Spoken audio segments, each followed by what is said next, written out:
بسم اللہ الرحمن الرحیم۔ زمانہ جاہلیت میں ایک مرد اور عورت کے درمیان ناجائز تعلقات تھے۔ عورت کا نام نائلہ اور مرد کا نام اصاف تھا۔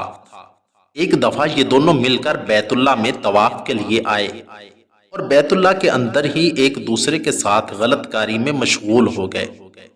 اللہ رب العزت کا ایسا غضب ہوا کہ دونوں وہیں پر پتھر بن گئے۔ بیت اللہ کے لوگوں نے دیکھا تو انہیں بھی بہت غصہ آیا کہ ایک تو اللہ کی نافرمانی کی اور دوسرا یہ کہ وہ بھی بیت اللہ جیسی عظیم جگہ کے اندر۔ اہل مکہ کی میٹنگ بیٹھ گئی کہ انہیں کون سی سزا دی جائے، لیکن سزا ایسی ہونی چاہیے جو اس سے پہلے کسی کو نہ دی گئی ہو۔ کسی نے کچھ کہا، کسی نے کچھ کہا، سب نے اپنے اپنے مشورے پیش کیے۔ ایک شخص کہنے لگا کہ میرا مشورہ یہ ہے کہ حج ایک ایسی عبادت ہے جو کہ فرض ہے اور قیامت تک کی جاتی رہے گی، لہٰذا ان دونوں میں سے ایک کو مقام صفا پر رکھ دیں اور دوسرے کو مقام مروہ پر۔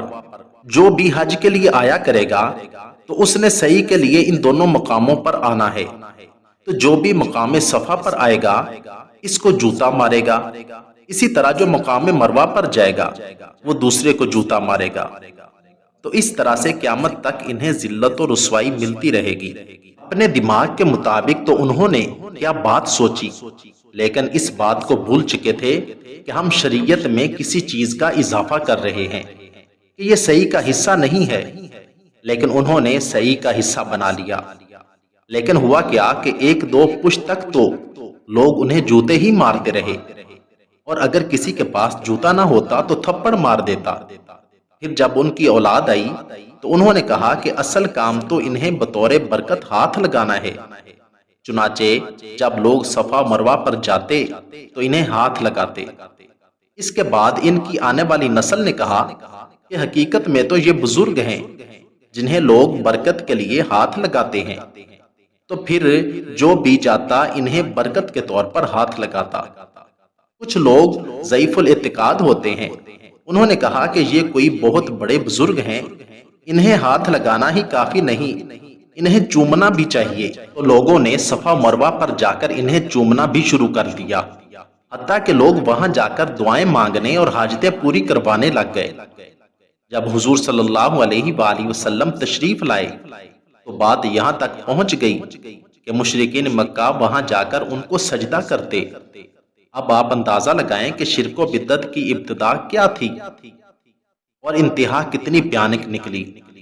تو بدعت، خرافات اور گناہوں کی وجہ سے وہ مسخ ہو گئے۔